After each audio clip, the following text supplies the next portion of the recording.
کے مشرق و مغرب میں جہاں جہاں عزاداری مظلوم کربلا کے خلاف جو سازشیں ہو رہی ہیں ان سازشوں کو ناکام فرما، اعوذ باللہ السمیع العلیم من الشیطان اللعین الرجیم، بسم اللہ الرحمن الرحیم، الحمد للہ رب العالمین والعاقبۃ للمتقین، والصلاة والسلام علی النبی الامی المکی المدنی العربی الہاشمی سیدنا و نبینا ابی القاسم محمد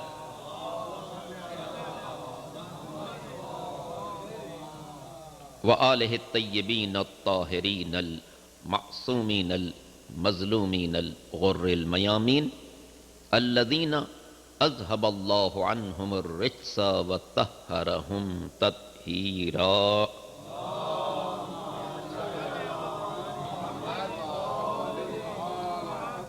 واللعنۃ الدائمۃ الباقیہ علی اعدائہم اجمعین من یوم ظلمہم الی یوم الدین، اما بعد فقد قال اللہ سبحانہ وتعالی فی محکم کتابہ الکریم وقولہ الحق، بسم اللہ الرحمن الرحیم، یا ایہا الذین آمنوا استجیبوا للہ وللرسول اذا دعاکم لما یحییکم۔ درود پر لے محمد و آل محمد۔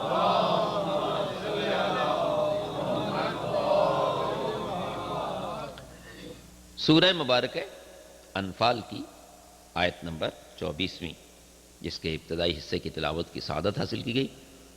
اس سورہ کا نمبر 8واں ہے، آیت کا نمبر 24، اور اس کے ابتدائی حصے کی تلاوت کی سعادت حاصل کی۔ معزز عالم دین تشریف فرمائے، انہی کی اجازت سے چند معروضات ایک بار اور درود پر لے محمد و آل محمد۔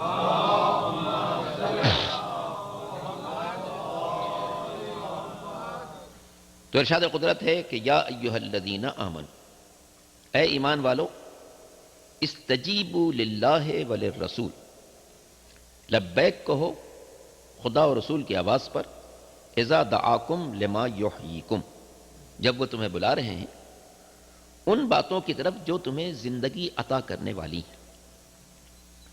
تو اس حوالے سے میں نے گزشتہ شب بھی آپ کی خدمت میں بات عرض کی تھی کہ آیت میں مخاطب کیا گیا صاحبان ایمان کو، پکارا گیا، آواز دی گئی، اور مخاطب اسی کو کیا جا سکتا ہے کہ جو زندہ ہو، آواز سننے کے قابل ہو۔ جو زندہ نہیں ہے اسے مخاطب نہیں کیا جا سکتا، اسے آواز نہیں دی جا سکتی۔ اور اسی حوالے سے میں نے یہ بات عرض کی تھی کہ ہم خاصان خدا کو جو مخاطب کرتے ہیں، شہداء کی جو زیارت پڑھتے ہیں، وہ اسی بنا پر کہ ہم ان کو زندہ تسلیم کرتے ہیں۔ وہ سرکار ختمی مرتبت احمد مجتبی محمد مصطفیٰ صلی اللہ علیہ وسلم کی ذات گرامی ہو، جن کے لیے ہر نماز میں السلام علیکہ ایہا النبی ورحمۃ اللہ وبرکاتہ ہم بھی کہتے ہیں اور تمام مکاتب فکر کے افراد بھی کہتے ہیں۔ اور یہ اور بات ہے کہ اس کے باوجود وہ ان کی زندگی کے بارے میں بحث کرنے لگیں، لیکن سلام سب کرتے ہیں۔ اگر سمجھیں تو یہ بات ان کے لیے بھی واضح ہے کہ سلام اسی کو کیا جا سکتا ہے کہ جس کو زندہ تسلیم کیا۔ اور اسی جیسے اولاد پیغمبر میں، کیونکہ یہ سب شہیدان راہ خدا ہیں، اور شہید کے قرآن مجید کی واضح آیت ہے کہ لا تحسبن الذین قتلوا فی سبیل اللہ امواتا بل احیاء عند ربہم یرزقون، کبھی سوچنا بھی نہیں۔ قرآن مجید میں 2 آیتیں ہیں شہیدوں کے سلسلے میں، ایک میں ان کو مردہ کہنے سے منع کیا گیا، اور دوسرے میں ان کو مردہ خیال کرنے سے منع کیا۔ کہیں ارشاد ہوا لا تقولوا لمن يقتل فی سبیل اللہ اموات بل احیاء ولکن لا تشعرون، کہنا بھی نہیں، یہ بات کبھی نہیں کہنا کہ جو لوگ خدا کی راہ میں قتل کر دیے گئے، شہید کر دیے گئے، وہ مردہ ہوں۔ بل احیاء، وہ زندہ ہیں، ولکن لا تشعرون، تم ان کا شعور نہیں رکھتے کہ ان کی زندگی کیسی۔ تو اس آیت میں ان کو مردہ کہنے سے منع کیا گیا، اور سورہ مبارکہ بقرہ کی اس آیت میں خیال کرنے سے، سوچنے سے بھی ان کو، مردہ سوچنے سے بھی منع کیا گیا۔ وَلَا تَحْسَبَنَّ الَّذِينَ قُتِلُوا فِي سَبِيلِ اللَّهِ أَمْوَاتًا بَلْ أَحْيَاءٌ عِندَ رَبِّهِمْ يُرْزَقُونَ، کبھی سوچنا بھی نہیں کہ جو لوگ راہ خدا میں شہید کر دیے گئے وہ مردہ ہوں، بل احیاء، وہ زندہ ہیں اور زندگی کی علامت یہ ہے کہ عند ربہم یرزقون، اپنے رب کے پاس رزق پا رہے ہیں. جو زندہ ہے وہ رزق پاتا ہے، اور ہم ان زندوں کو پکارتے ہیں جو رزق عطا کرتے ہیں. درود پڑھ لیجئے محمد و آل محمد.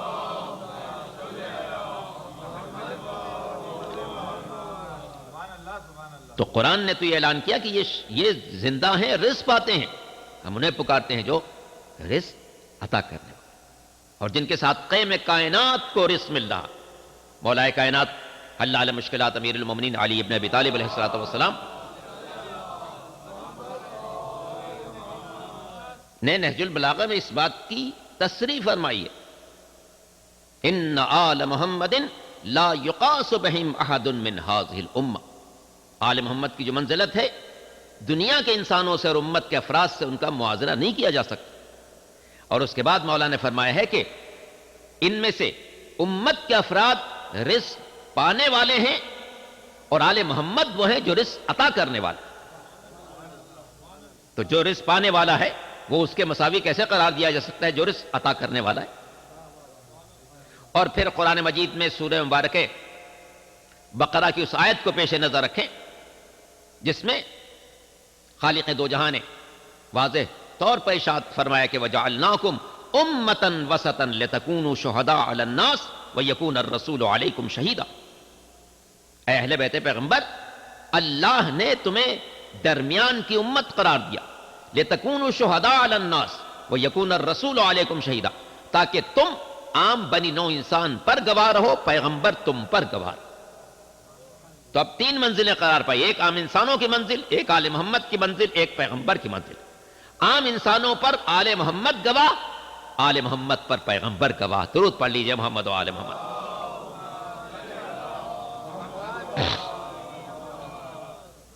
تو جو زندہ ہے اسی کو مخاطب کیا جا سکتا ہے. اب صاحبان فکر و دانش کا مجمع ہے، غور کیجئے. تو مخاطب جب کیا تو اس کا مطلب زندہ ہیں، لیکن آیت کا اختتام یہ کہتا ہے، اختتام نہیں یعنی وہ فقرہ جہاں تک میں نے پڑھا. آیت ذرا تھوڑی اور بڑی ہے، اس موضوع کی طرف ابھی نہیں جانا ہے. تو ارشاد ہوا کہ لبیک کہو خدا اور رسول کی آواز پر، اذا دعاکم لما یحییکم، جب وہ تمہیں بلا رہے ہیں ان باتوں کی طرف جو تمہیں زندگی عطا کرنے والے. تو اب یہ انسانوں کو مخاطب کیا گیا، صاحبان ایمان میں سے جو صاحبان ایمان ہیں ان کو مخاطب کیا گیا کہ تم لبیک کہو. ظاہر ہے کہ لبیک وہی کہے گا جو زندہ ہوگا، جو زندہ نہیں ہے وہ لبیک کیسے کہے گا؟ تو قرآن مجید نے صاحبان ایمان کو مخاطب کیا کہ تم خدا و رسول کی آواز پر لبیک کہو. تو اس کا مطلب دو باتیں ہو گئی، ایک ان کو مخاطب کیا تو وہ زندہ ہیں، مخاطب کرنے کے ساتھ ان سے مطالبہ ہے کہ لبیک کہو. لبیک وہی کہے گا جو زندہ ہو. تب دو باتیں خود ان کے زندہ ہونے کی علامت موجود ہیں. مگر اس کے بعد کیا کہا جاتا ہے؟ تم ان باتوں کی طرف لبیک کہو جو تمہیں زندگی عطا کرنے والی. اس فقرے سے بات بالکل واضح ہو جاتی ہے کہ زندگی کا ایک تصور ہے جو ہم رکھتے ہیں، اور ایک وہ تصور ہے جو قرآن رکھتا ہے. اور مالک یہ چاہتا ہے کہ ہم زندگی کے اس تصور پر آ جائیں جو اس کی نگاہوں میں زندہ کہے جانے کے قابل بن جائے. مل کے درود پڑھ لے محمد و آل محمد.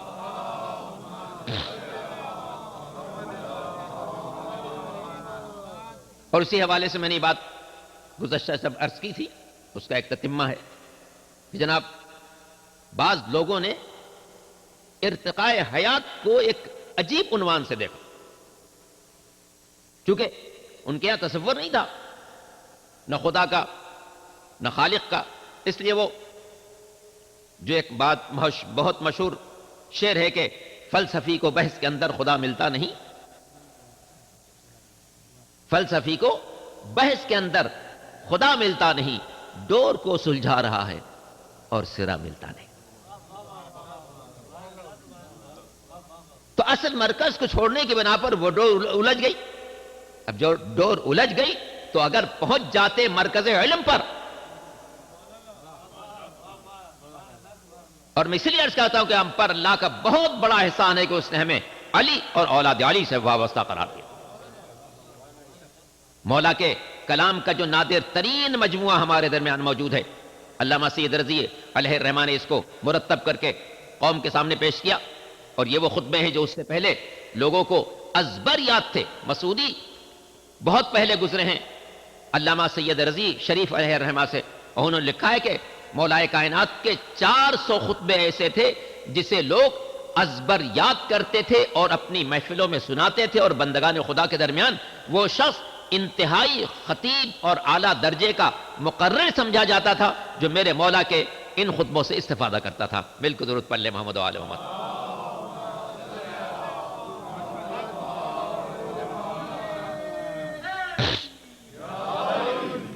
تو 400 خطبے لوگوں کو یاد تھے. علامہ سید رضی نے ان میں سے ایک انتخاب کیا اور ان میں سے کوئی 350 خطبے 270 کچھ ہیں 350 کے قریب خطبے نہج البلاغہ میں موجود. اور آپ غور فرمائیں کہ جو پہلا خطبہ ہے اگر آپ اس کی تشریحات کے ساتھ پڑھیں، جس طریقے سے قرآن کی آیتوں کو تفسیر کے ساتھ پڑھیں تو اور منزل ہوتی. اسی طرح سے اگر نہج البلاغہ کے ان کلمات کو ان کی تشریحات کے ساتھ پڑھیں جو شرح لکھی گئی نہج البلاغہ، تب آپ اندازہ فرمائیں گے کہ سائنس کے جو رموز بندگان خدا نے 1400 برس کے بعد جن کو دریافت کرنے میں کامیاب ہوئے، میرے مولا نے نہج البلاغہ میں پہلے ہی خطبے میں ان رموز کی طرف بنی نوع انسان کو اشارہ کر دیا تھا. اور اگر بنی نوع انسان میرے مولا کے کلام پر غور کرتے تو نہ جانے کائنات کی کتنی حقیقتوں کو وہ ماضی میں دریافت کر چکے ہو. اس لیے کہ پہلا خطبہ جو ہے وہ خلقت کائنات سے متعلق ہے کہ کائنات کی ابتدا کیسے ہوئی. یہ جو فلسفی کو ڈور کو سلجھا رہا ہے اور سرا ملتا نہیں، میں چاہتا ہوں کہ آئیں اور اس دروازے پر چلیں جو علم کا دروازہ، اور جس نے خود فرمایا ہے کہ رضینا قسمت الجبار فینا لنا علم وللأعداء مال فإن المال يفنى عن قریب وإن العلم باق لا يزال. مولا فرماتے ہیں وہ اللہ کی اس تقسیم پر بہت خوش ہیں کہ اس نے ہمیں علم دیا، غیروں کو مال دے دیا. فإن المال يفنى عن قریب، اس لیے کہ مال تو عن قریب فنا ہو جانے والی شے ہے. وإن العلم باق لا يزال، لیکن علم وہ دولت ہے جس کے لیے کبھی زوال نہیں. اور اس علم کا مرکز سرکار ختمی مرتبت نے مولا کائنات اسد اللہ الغالب غالب علی کل غالب علی ابن ابی طالب کو قرار دیا.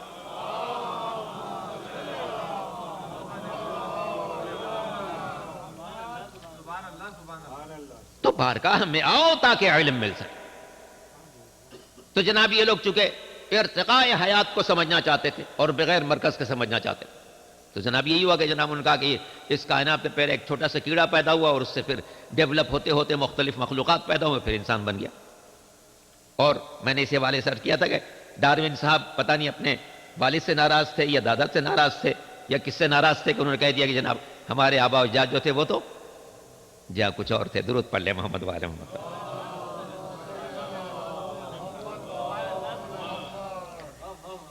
تو قرآن کے نقطہ نگاہ سے تو انسان اپنی نالائقیوں کی بنا پر بندر بنائے گا. ایسا نہیں ہے کہ بندر تھا جو ترقی پا کر انسان بن گیا، ورنہ پھر کیوں نہیں ہوا کہ جناب لاکھوں برس سے انسان ہے تو کسی بندری کی پیٹ سے ایک برآمد ہو جاتا ہے انسان. اچھا پھر یہ سوچا جا سکتا ہے کہ جناب وہ بندر اس سے پہلے کیا تھا؟ تو کیا بندر کو ہم فرض کریں وہ بلی تھا اور بلی پہلے مرغی تھی اور مرغی پہلے چوٹی تھی؟ یہ سب آپ دیکھیں کہ علم کے مرکز کو چھوڑنے کی بنا پر مفکر بھی کیسی جہالتوں کی وادی میں قدم رکھ دیتا. اور جس انسان کو مالک دو جہاں نے اشرف کائنات قرار دیا اس کی کتنی بڑی تذلیل کرتا، جبکہ انسان نگاہ قدرت میں اتنا ممتاز ہے کہ جب مالک دو جہاں نے انسان اول کو خلق کیا تو ارشاد ہوا اذا نفخت فیہ من روحی فقعوا لہ ساجدین، جب میں اس میں اپنی روح پھونک دوں تو تم سب سجدہ گزار ہو جاؤ. قرآن کے الفاظ فسجدت الملائکۃ کلہم اجمعون الا ابلیس ابا واستکبر. جب مالک دو جہاں نے آدم میں اپنی روح پھونکی تو سب فرشتے سجدہ گزار ہوئے الا ابلیس. ایک ابلیس تھا جس نے انحراف کیا اور مالک دو جہاں نے اس کو مخاطب کیا ما منعک الا تسجد اذ امرتک، جب میں نے تجھے حکم دیا تھا تو تو نے سجدے سے انحراف کیوں کیا؟ اب غور کیجئے ابلیس کیا جواب دیتا ہے؟ خلقتہ من طین وخلقتنی من نار، پالنے والے تو نے اسے مٹی سے پیدا کیا مجھے آگ سے پیدا کیا. تو گویا ابلیس آدم کے پیکرے بشری کو دیکھ رہا تھا، مالک اپنی روح کو سجدہ کرا رہا تھا۔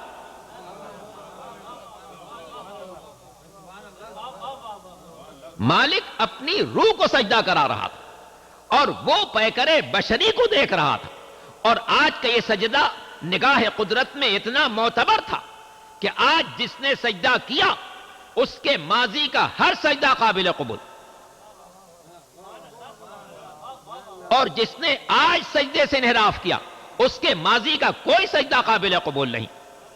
شاعر نے کتنی خوبصورتی سی بات کہی ہے کہ وہ ایک سجدہ جسے تو گرا سمجھتا ہے، وہ ایک سجدہ جسے تو گرا سمجھتا ہے، ہزار سجدوں سے دیتا ہے آدمی کو نجات۔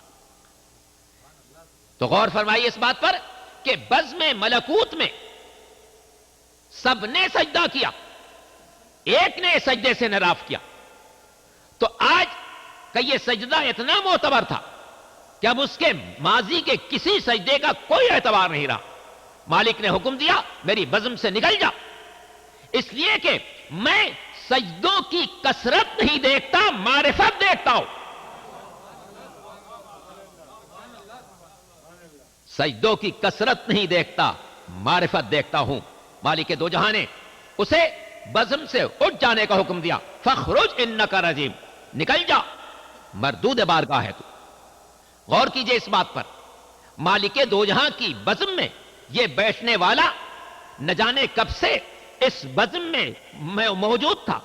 گویا مالک کی طرف سے اگر اپنی مقدس بزم میں کسی کو عارضی طور پر بیٹھنے کی اجازت دی بھی گئی تھی تو جب اس کی نافرمانی نمایاں ہوئی تو وہ اجازت کینسل کر دی گئی، بزم سے اٹھ جانے کا حکم دے دیا گیا۔ اب اگر کوئی شخص مالک دو جہاں کی بارگاہ میں التجا کرے، اے پالنے والے، یہ ہزاروں برس سے سجدے کر رہا تھا، ایک سجدہ نہ کرنے کی بنا پر تو اسے بزم سے اٹھا رہا ہے، تو مالک کہے گا آج میری بارگاہ ارحم الراحمین کی بارگاہ ہے، اگر میں اپنی بارگاہ سے اسے نہ اٹھاؤں تو کل جب میرا نبی رحمت للعالمین ہوتے ہوئے کسی کو بزم سے اٹھائے گا تو دنیا کو اعتراض پیدا ہو جائے گا کہ ارحم الراحمین کیا تھا، رحمت للعالمین نے اٹھا دیا، مگر میں آج اسے بزم سے اٹھا کر بتا رہا ہوں کہ جو بھی مالک کے اعلان کی مخالفت کرے گا اس کا مقدر یہ ہے کہ بزم سے اٹھا دیا جائے۔ رحمت للعالمین کی بزم ہو تو وہاں سے بھی اٹھایا جائے، ارحم الراحمین کی بزم ہو تو وہاں سے بھی اٹھا دیا جائے۔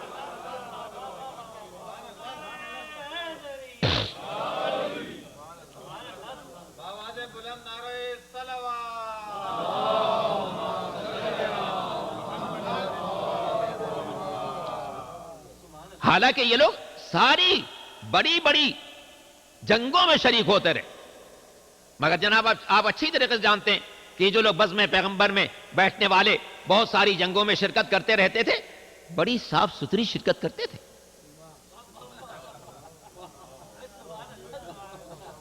بڑی صاف ستھری شرکت ہوتی تھی، اتنی صاف ستھری شرکت کہ جیسے جاتے تھے ویسے ہی واپس آ جاتے۔ 60-62 سے زیادہ جنگوں میں شرکت کی، مگر جناب ایسی ستھری شرکت کہ نہ کوئی زخم کھایا نہ لگایا، جیسے گئے ویسے ہی واپس آئے۔ اور اسی لیے کسی شاعر نے کیا خوبصورت بات کہی ہے، اس نے کہا کہ لڑنے والوں کے رجسٹر میں کہیں نام نہ تھا۔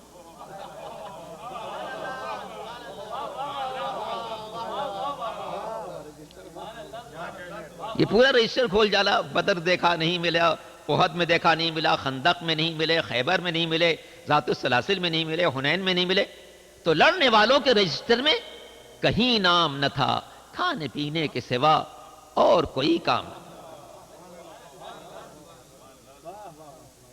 تو مالک کے بزم میں بھی ایسے موجود تھے اور مالک کے محبوب کی بزم میں بھی ایسے موجود تھے۔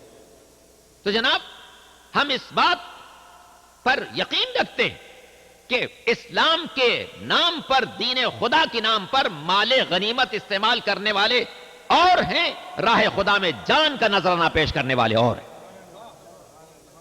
یہ علی اور اولاد علی کی منزل ہے۔ دنیا والوں نے جب اقتدار ملا تو میرے مولا کے فضائل کو مٹانے، چھپانے، گھٹانے کی ہر ممکن کوشش کی گئی۔ بنی امیہ کا 93 سالہ دور اقتدار سب اس بات پر خرچ ہوا کہ میرے مولا کے چاہنے والوں پر عرصہ حیات تنگ کر دیا جائے، لوگوں کو بلیک لسٹ کر دیا جائے، ان کی جان محفوظ نہ رہے، ان کا گھر محفوظ نہیں رہے، ان کی اولاد محفوظ نہ رہے، ان کا کاروبار محفوظ نہ رہے۔ مگر اللہ کا انتظام یہ نظر آتا ہے کہ جس ذکر کو مٹانے کی تم کوشش کرو گے، مالک دو جہاں اسے بلند رکھے گا، اور چاہے اس کے لیے ہاتھ قلم ہو جائیں، چاہے اس کے لیے زبانیں کاٹ دی جائیں، مگر یہ ذکر کل بھی زندہ تھا، آج بھی زندہ ہے، قیامت تک زندہ رہے گا۔ شاعر نے بالکل سچ کہا ہے کہ فراز دار سے میسم بیان دیتے ہیں، رہے گا ذکر علی ہم زبان دیتے۔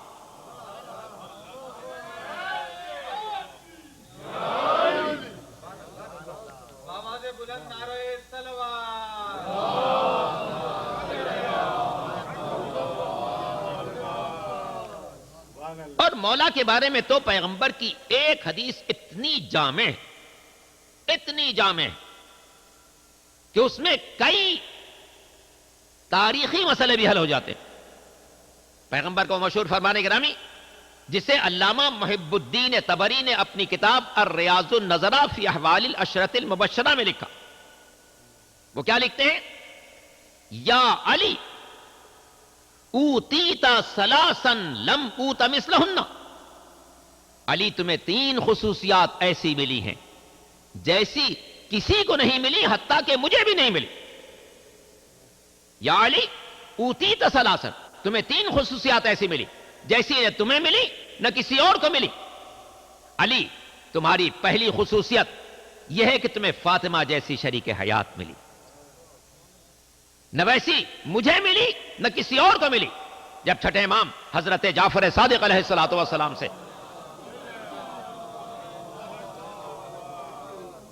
شہزادی کے ناموں کے بارے میں سوال کیا گیا کہ شہزادی کا نام فاطمہ کیوں ہے، تو ارشاد فرمایا کہ فاطم کے معنی چھڑانے والی، چونکہ یہ اپنے چاہنے والوں کو آتش جہنم سے چھڑانے والی ہیں، اس لیے اللہ نے ان کا نام فاطمہ رکھا۔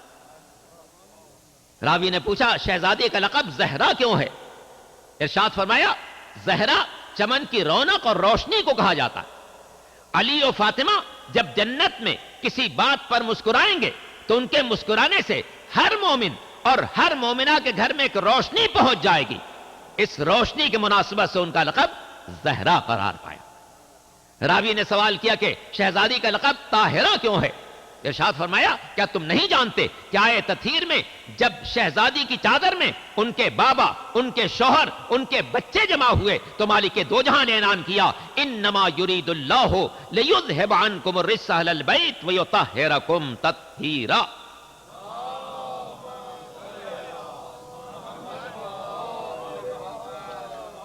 تو چونکہ مرکز طہارت شہزادی کو قرار دیا گیا اس لیے طاہرہ لقب قرار پایا۔ راوی نے پوچھا کہ پھر شہزادی کا لقب بطول کیوں ہے، ارشاد فرمایا کہ تمام خواتین ہر مہینے کچھ کمزوریوں میں مبتلا ہوتی ہیں، مالک دو جہاں نے ان شہزادی کو ان تمام عوارض سے، ان تمام امراض سے باطنی طور پر پاک قرار دیا ہے، اس لیے ان کا لقب بطول قرار پایا۔ راوی نے سوال کیا کہ صدقت یا ابن رسول اللہ، فرزند رسول آپ نے سچ فرمایا، یہ ارشاد فرمائیے کہ شہزادی کا لقب راضیہ کیوں ہے، تو امام نے فرمایا کہ چونکہ یہ اللہ کے ہر فیصلے پر راضی رہتی تھی اس لیے ان کا لقب راضیہ قرار پایا۔ اس نے کہا صدقت یا ابن رسول اللہ، اے فرزند رسول آپ نے سچ فرمایا، یہ ارشاد فرمائیے شہزادی کا لقب مرضیہ کیوں ہے۔ اب امام فرماتے ہیں اور ایک عجیب جملہ فرماتے ہیں، امام فرماتے ہیں شہزادی کا لقب راضیہ تو اس لیے قرار پایا کہ یہ اللہ کے ہر فیصلے پر راضی تھی، اور مرضیہ اس لیے لقب قرار پایا اللہ ان کے ہر فیصلے پر راضی۔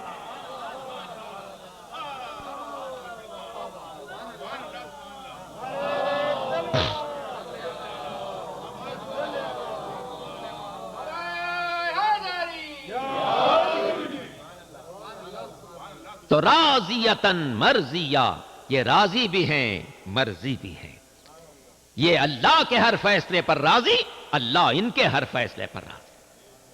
تو یا علی اوتیت ثلاثن، تمہیں 3 خصوصیات. پہلی خصوصیت شہزادی کی زندگی ہے کہ نہ تمہیں تمہارے علاوہ کسی کو، حتیٰ کہ مجھے بھی ایسی شریک حیات نہیں ملی. پیغمبر کے گھر میں ایک سے ایک جرنیل خواتین موجود تھی.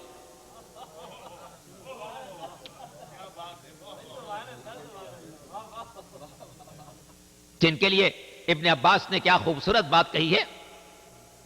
جی ہاں، کہ وہ کبھی تو اونٹ پر بیٹھ کے تشریف لائیں، کبھی خچر پر بیٹھ کے تشریف لائیں. امام حسن کا جنازہ روکنے کے لیے مدینہ منورہ میں خچر پر تشریف لائی. تو ابن عباس نے ایک شعر کہا ہے ان دونوں کو باتوں کو پیش نظر رکھتے ہوئے. تبغل یعنی خچر پر بیٹھنا، تجمل اونٹ پر بیٹھ. اب یہاں پر ایک بات اور مد نظر رکھیے. قانون میراث میں اگر مرنے والے کی اولاد بھی ہو تو بیوی کا حصہ 8واں ہوتا ہے. اب اگر ایک بیوی ہے تو اس کو 8واں حصہ ملے گا، 2 ہیں تو 16واں ملے گا، 3 ہیں تو 24واں ملے گا. اب پیغمبر کے انتقال کے وقت مختلف مسالے کے تحت 9 بیویاں تھیں، تو وہی جو میراث میں حصہ ہے وہ 1/72 بنے گا. توجہ فرمائیے. ابن عباس نے اس کا تذکرہ کیا. ابن عباس کہتے ہیں اے پیغمبر کی بیوی، تبغلتی تجملتی ولو عشتی تفیلتی لکی تسع من السمن وعلی الکل احتویتی. اے پیغمبر کی بیوی، آپ کو کیا ہو گیا ہے؟ کبھی آپ اونٹ پر تشریف لاتی ہیں جنگ جمل میں، کبھی آپ خچر پر تشریف لاتی ہیں مدینے میں شہزادے کا جنازہ روکنے کے لیے. ولو عشتی تفیلتی، اور مجھے تو لگتا ہے اگر آپ مزید زندہ رہیں تو کسی روز ہاتھی پر بھی بیٹھ کے آئیں. آپ کبھی خچر پر بیٹھتی ہیں، کبھی اونٹ پر بیٹھتی ہیں، اگر مزید زندہ رہیں تو شاید ہاتھی پر بھی بیٹھ کر تشریف لائیں گی. لیکن تسع من السمن، آپ کا حصہ تو میراث پیغمبر میں 1/72 ہے، لیکن ایسا لگتا ہے کہ پوری شریعت پر آپ ہی نے قبضہ کر رکھا.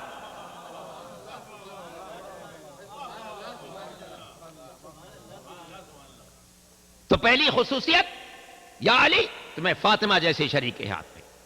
دوسری خصوصیت یا علی تمہیں حسن اور حسین جیسے بیٹے ملے. کہ جب مالک دو جہاں نے اعلان کیا تھا کہ قل تعالوا ندعو ابناءنا وابناءکم ونساءنا ونساءکم وانفسنا وانفسکم ثم نبتہل فنجعل لعنت اللہ علی الکاذبین. غور فرمائیے، یہ پنجتن کا مقدس قافلہ لعنت کے لیے جا رہا.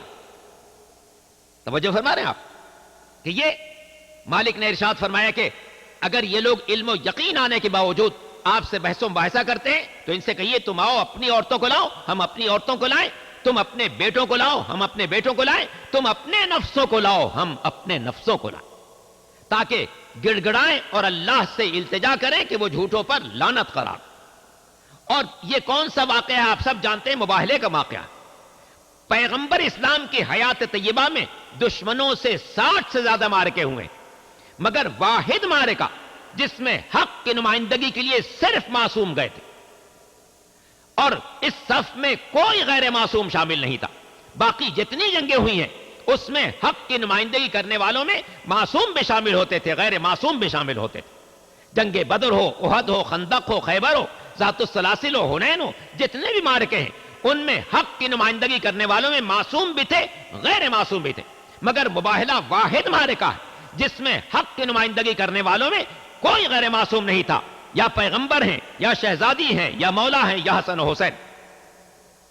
تو جب پیغمبر انہیں لے کر چلے اور نصارہ نجران نے اس موقع پر دیکھا کہ پیغمبر اپنے جگر کے ٹکڑوں کو لے کر آ رہے ہیں، اور ان کے علماء نے اپنے لوگوں سے پہلے سے کہہ رکھا تھا کہ اگر پیغمبر بزم میں بیٹھنے والوں کو لے کر آ جائیں تو ان سے مقابلہ کر لینا، اگر جگر کے ٹکڑوں کو لے کر آ جائیں تو مقابلہ مت کرنا.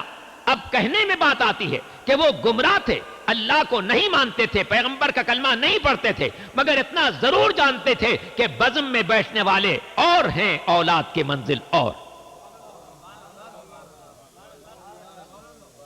تو یا علی تمہیں حسن و حسین جیسے بیٹے ملے جیسے نہ مجھے ملے نہ کسی اور کو ملے. اور تیسری خصوصیت علی، تمہاری تیسری خصوصیت یہ ہے کہ تمہیں میرے جیسا خسر ملا. غور فرمائیے, اگر کوئی اور صحابی پیغمبر کے داماد ہوتے. میں نے کل یہ بات عرض کی تھی کہ ایک صاحب کے لیے کہا جاتا ہے کہ دو نور والے, کہ چونکہ پیغمبر نے ایک بیٹی کی شادی پہلے کر دی, پھر ان کا انتقال ہو گیا تو دوسری بیٹی کی شادی بھی انہی سے کر دی. یہ عجیب مصیبت آ گئی تھی. درود پڑھ لے محمد و آل محمد پر.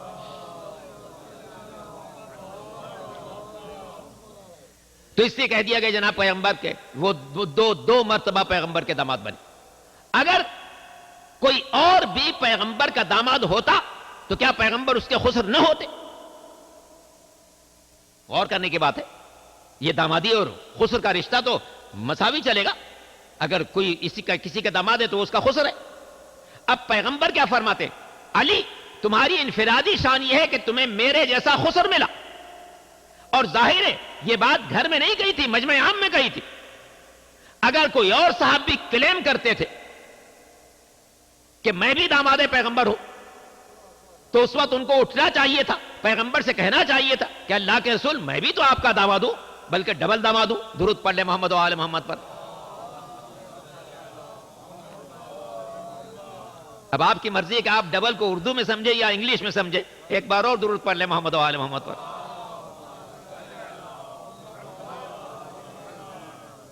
تو کوئی صاحب تو ہوتے جو اٹھ کر کہتے کہ جناب میں بھی تو آپ کا داماد ہوں, اور جب میں بھی آپ کا داماد ہوں تو آپ میرے بھی خسر ہوئے. لیکن پوری تاریخ گواہ ہے کہ کوئی ایک فرد نہیں اٹھی جس نے پیغمبر سے یہ کہا ہو کہ اللہ کے رسول میں بھی آپ کا داماد ہوں, آپ میرے بھی خسر ہیں. اور جب آپ میرے بھی خسر ہیں تو علی کی انفرادیت کہاں سے رہی؟ لیکن کسی شخص کا نہ اٹھنا, کسی شخص کا کلیم نہ کرنا, اس بات کی واضح علامت ہے کہ نہ فاطمہ کے علاوہ کوئی بیٹی ہے, نہ علی کے علاوہ کوئی داماد. اور ظاہر ہے جب نبی کے گھر کی بیٹی ہے تو اللہ کے گھر کا بیٹا ہونا چاہیے, جو اللہ کی صفات کا ایسا کامل مظہر ہو کہ ہاتھ اس کے ہو ید اللہ کہلائے, چہرہ اس کا ہو وجہ اللہ کہلائے, آنکھیں اس کی ہو عین اللہ کہلائے, زبان اس کی ہو لسان اللہ کہلائے, پہلو اس کا ہو جنب اللہ کہلائے, اور جسے اللہ اپنے گھر میں اتارے اپنے گھر سے بلائے. اور فارسی شاعر یہ کہے کہ کسے را میسر نشد ای سعادت بکعبہ ولادت بمس شہادت, میرے مولا کے علاوہ دنیا کے کسی انسان کو یہ شرف نہیں ملا کہ کعبے میں ولادت ہو, مسجد میں شہادت ہو.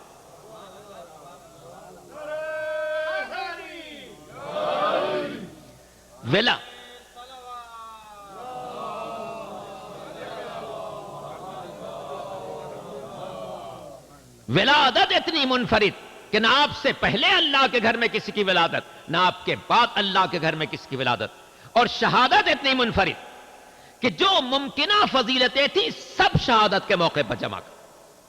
غور فرمائیے, ہر مسلمان جانتا ہے کہ دنوں میں افضل ترین دن جمعہ ہے, مہینوں میں افضل ترین مہینہ رمضان المبارک ہے, عمارتوں میں مقدس عمارت مسجد ہے, عبادتوں میں اہم ترین عبادت نماز ہے, نمازوں میں افضل ترین نماز صبح کی نماز ہے, ارکان نماز میں اہم ترین رکن سجدہ ہے. اور مالک دو جہاں نے مولا کی شہادت کے موقع پر ان تمام فضیلتوں کو یوں جمع کر دیا کہ جو دن منتخب ہوا وہ جمعہ کا تھا, جو مہینہ منتخب ہوا وہ رمضان المبارک کا تھا, جو عمارت منتخب ہوئی وہ مسجد تھی, مسجد کا جو حصہ منتخب ہوا وہ محراب عبادت تھی, عبادتوں میں جس عبادت کا انتخاب کیا وہ نماز تھی, نمازوں میں جس نماز کو منتخب کیا وہ صبح کی نماز تھی, ارکان نماز میں جس رکن کا انتخاب ہوا وہ سجدہ تھا.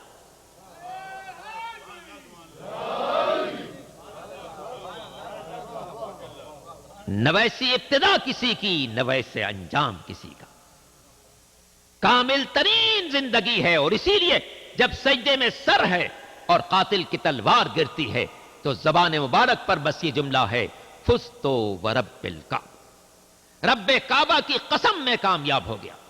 عزیزان محترم, جس وقت یہ میرے مولا نے آواز بلند کی ہے اس وقت مسجد مولا کے خون سے رنگین ہو رہی تھی, سر مبارک سے خون بہ رہا تھا. اس ماہ مبارک میں میرے مولا بار بار تاریخ کو یاد کر رہے تھے. کبھی فرماتے تھے آج کتنی تاریخ ہے, کسی نے کہا مولا آج 11 تاریخ, کہا ہاں 8 دن باقی. آگے 2 دن اور گزرا, پوچھا آج کون سی تاریخ ہے, کسی نے کہا کہ 13 بھی تاریخ. فرمایا 6 دن اور باقی. کسی نے پوچھا کہ مولا کس بات کے لیے 6 دن باقی؟ کہا 6 دن بعد سر کا خون ہوگا جس سے داڑھی کو خضاب لگ رہا ہو. اور وہ شب بھی آئی جب میرا مولا سجدے میں سر رکھا ہوا ہے، قاتل کی تلوار گر رہی ہے. زبان مبارک پر یہ جملہ ہے کہ فزت ورب الکعبہ، رب کعبہ کی قسم میں کامیاب ہو گیا. ادھر فضا میں ایک آواز گونج رہی ہے، الا تہدمت واللہ ارکان الہدا قتل وصی المصطفیٰ. ہدایت کے ستون منہدم ہو گئے، مصطفیٰ کا وصی شہید کیا گیا. اور عزیزان محترم، جب شہر کوفہ میں یہ آواز گونجی تو جس نے بھی آواز سنی اپنے گھر سے نکلا اور مسجد کی طرف چلا. اب میرے مولا کو ایک گلیم میں رکھا گیا اور گلیم میں رکھنے کے بعد لوگ مسجد سے گھر کی طرف چلے. تاریخوں میں پایا جاتا ہے کہ جب میرے مولا گھر کی طرف چلے ہیں تو ساتھ میں حسن بھی ہے، حسین بھی ہے، عباس دلاور بھی ہیں، محمد ابن حنفیہ بھی ہیں، علی کی دوسری اولاد بھی ہیں. پیچھے پیچھے نمازی چل رہے ہیں اور جو لوگ بھی اس آواز کو سنتے ہیں وہ اس مجمع میں شامل ہوتے چلے جاتے ہیں، یہاں تک کہ ہر ایک اس آواز میں شامل ہے. اس مولا کے ساتھ چل کی زبان پر واہ امامہ، واہ علیہ اور واہ حیدرہ کی آواز بلند ہے. یہاں تک کہ میرے مولا جب گھر کے قریب پہنچنے لگے، حسن مجتبیٰ سے کہا اے بیٹا اب یہاں پر رک جاؤ، ان نمازیوں سے کہہ دو اپنے اپنے گھروں کو واپس چلے جائے، اس لیے کہ جب زینب و ام کلثوم مجھے زخمی حالت میں دیکھیں گی انہیں اپنے رونے پر اختیار نہ رہے گا. اے بیٹا میں نہیں چاہتا کہ زینب کے رونے کی آواز نمازیوں کے کانوں تک پہنچ جائے. اللہ اللہ میرے مولا، آپ نے 47 ہجری میں یہ گوارا نہ کیا کہ زینب کے رونے کی آواز نمازیوں تک پہنچتی. اے میرے مولا 61 ہجری میں یہی کوفہ ہے اور یہی زینب ہیں. فرق یہ ہے کل جو شہزادی کی حیثیت سے یہاں زندگی گزار رہی تھی آج قیدی بن کے لائی جا رہی ہے. آگے آگے شہداء کے سر چل رہے ہیں اور پیچھے پیچھے محمد کی نواسیاں ہیں. ان میں زینب بھی ہے، ام کلثوم بھی ہے، رقیہ بھی ہے، رباب بھی ہے، سکینہ بھی ہے، علی کی اولاد ہے، خاندان رسالت کی بہو بیٹیاں ہیں. آگے آگے نیزوں پر شہداء کے سر چل رہے ہیں. جب یہ لٹا ہوا قافلہ کوفے میں پہنچا ہے، تاریخوں میں ملتا ہے جناب زید ابن ارقم شہر کوفہ میں آئے تو دیکھا کہ شہر کو لوگوں نے آج سجایا ہوا ہے. پوچھا کہ آج اتنی سجاوٹ کیوں ہے؟ بتایا گیا کہ قافلہ آنے والا ہے، اس کے استقبال کے لیے سب لوگ جمع ہو رہے ہیں. جناب زید نے سوچنا شروع کیا نہ جانے کون سا خاندان اجاڑا گیا، نہ جانے کون سے گھر کو تباہ و برباد کیا گیا کہ لوگ اس طریقے سے بڑی تعداد میں جمع ہیں. زید ایک گوشے میں کھڑے ہو گئے. انہوں نے دیکھا کہ قافلہ نمودار ہوا مگر ایسا قافلہ کہ جناب زید نے اس سے پہلے ایسا کوئی قافلہ نہیں دیکھا تھا جس میں آگے آگے نیزوں پر شہداء کے سر چل رہے تھے اور پیچھے پیچھے محمد کی نواسیاں چل رہی تھی. راوی بیان کرتا ہے چونکہ زید ایک دیندار انسان تھے، جب انہوں نے دیکھا کہ کچھ اونٹنیاں گزر رہی ہیں جن پر کچھ بیویاں بیٹھی ہوئی ہیں تو انہوں نے اپنی نگاہیں جھکا لی کہ کسی نامحرم پر میری نگاہ نہ پڑنے پائے. یہاں تک کہ اونٹنیاں گزر گئی تو آخر میں کیسا اونٹ گزرا جس پر ایک بیمار بیٹھا تھا مگر بیماری کی حالت میں بھی اس کے ہاتھوں میں ہتکڑیاں تھی، پیروں میں بیڑیاں تھی، کمر میں لنگر تھا، گلے میں توقے خاردار تھا. جناب زید نے جب بیمار کو اس عالم میں دیکھا آگے بڑھے، سلام کیا، بیمار نے جواب سلام دیا. جناب زید نے پوچھا اے بیمار آپ کہاں کے رہنے والے ہیں؟ آپ کہاں کے رہنے والے ہیں؟ بیمار نے کہا ہم مدینے کے رہنے والے ہیں، ہم مدینے کے رہنے والے ہیں. جناب زید نے پریشان ہو کر کہا مدینے میں تو میرا نبی آرام کر رہا ہے، آپ کس خاندان سے تعلق رکھتے ہیں؟ اس بیمار نے کہا ہم اسی نبی کے خاندان سے تعلق رکھتے ہیں. جناب زید نے پوچھا آپ کا نام نامی کیا ہے، اس میں گرامی کیا ہے؟ اب میرا امام کیسے بتائے؟ امام نے پوچھا اے زید تم نے حسین ابن علی کا نام سنا ہے؟ تم نے حسین ابن علی کا نام سنا ہے؟ زید نے کہا میں کیسے نہ سنوں گا، ہمارا آقا ہے، پیغمبر کا نواسا ہے، امت کا تاجدار ہے، جوانان جنت کا سردار ہے۔ یہ سن کر اس بیمار نے کہا انا علی ابن الحسین، میں اسی حسین کا بیٹا ہوں، علی نام ہے۔ جناب زید نے کہا مولا آپ یہاں کیسے نظر آ رہے ہیں، اس عالم میں کیوں ہیں، اور میرا آقا میرا مولا حسین ابن علی کہاں ہے؟ امام نے فرمایا اے زید ذرا آگے بڑھو، نوکے نیزہ پر ایک سر سب سے بلندی پر نظر آئے گا، وہ میرے بابا کا سر ہے۔ جناب زید آگے بڑھے، دیکھا ایک سر ایسا ہے جس کے لب ہل رہے تھے، تلاوت کلام پاک کی آواز آ رہی تھی، ام حسبتم ان اصحاب الکہف والرقیم کانوا من آیاتنا عجبا۔ جناب زید نے سرکار سید الشہداء کے سر کو دیکھا، سر مبارک کو سلام کیا، السلام علیک یا ابا عبداللہ، اے میرے مولا میرا سلام قبول کرے۔ راوی کہتا ہے زید نے سر مبارک کو سلام کیا اور اس کے بعد فریاد کرنا شروع کی، اے پالنے والے یہ کیسا غضب ہے، نبی کا نام اذان میں لیا جائے، نواسے کا سر نوکے نیزہ پر بلند کیا جائے، مگر جس وقت جناب زید فریاد کر رہے تھے میرے چوتھے امام نے کہا اے زید ذرا نگاہیں نیچی رکھنا، نگاہیں نیچی رکھنا۔ زید نے عرض کی مولا یہ تو فریاد کا موقع ہے، نظریں کیسے نیچی رکھوں؟ امام نے فرمایا اے زید تمہیں پتا نہیں اس قافلے میں محمد کی نواسیاں، علی و فاطمہ کی بیٹیاں، زینب ام کلثوم جن کی ماں کا جنازہ رات کی تاریکی میں اٹھایا گیا، ان کے بازوؤں میں رسی بندھی ہوئی ہے۔ اے زید میرے بابا کا لاشا کربلا کی سرزمین پر تڑپ رہا ہے، زینب بے مقنع چادر ہے، علی کی بیٹیاں بے مقنع چادر لائی گئی۔ وَسَيَعْلَمُ الَّذِينَ ظَلَمُوا أَيَّ مُنْقَلَبٍ يَنْقَلِبُونَ۔ خداوندہ ہماری اس مجلس عزا کو اپنی بارگاہ میں قبول فرما، تمام حاضرین مجلس کو ان کے دینی و دنیاوی مقاصد میں کامیابی عطا فرما، ہم سب کو محمد و آل محمد کے فرما برداروں میں شمار فرما، پالنے والے بانیان مجلس کو اس مجلس کا بہترین اجر و ثواب عطا فرما، ہماری تمام عزاخانوں کی حفاظت فرما، جو لوگ بھی عزاخانوں کی خدمات انجام دے رہے ہیں ان کی توفیقات میں اضافہ فرما، مشرق و مغرب میں جہاں جہاں اہل ایمان زندگی گزار رہے ہیں ان کے جان و مال عزت و آبرو کی حفاظت فرما، بیماروں کو شفائے کامل عطا فرما، خاص طور سے علامہ طالب جوہری صاحب کو شفائے کامل عطا فرما۔ اے پالنے والے تجھے واسطہ ہے محمد و آل محمد کا، جہاں جہاں اہل ایمان ہیں انہیں دہشت گردوں کی دہشت گردی سے محفوظ فرما، ہماری مساجد اور بارگاہوں کی حفاظت فرما، تمام مقدس مزارات کی حفاظت فرما، پالنے والے ہمارے امام کو ہم سے راضی فرما، امام کے ظہور میں تعجیل فرما، ہم جب تک زندہ رہے ہمیں آل محمد کی تعلیمات پر عمل کرنے کی توفیق عطا فرما، دنیا سے جانے سے پہلے مظلوم کربلا کی زیارت نصیب فرما اور روز قیامت ان کی شفاعت نصیب فرما۔ ربنا تقبل منا انک انت السمیع العلیم برحمتک یا ارحم الراحمین۔ ماتم حسین۔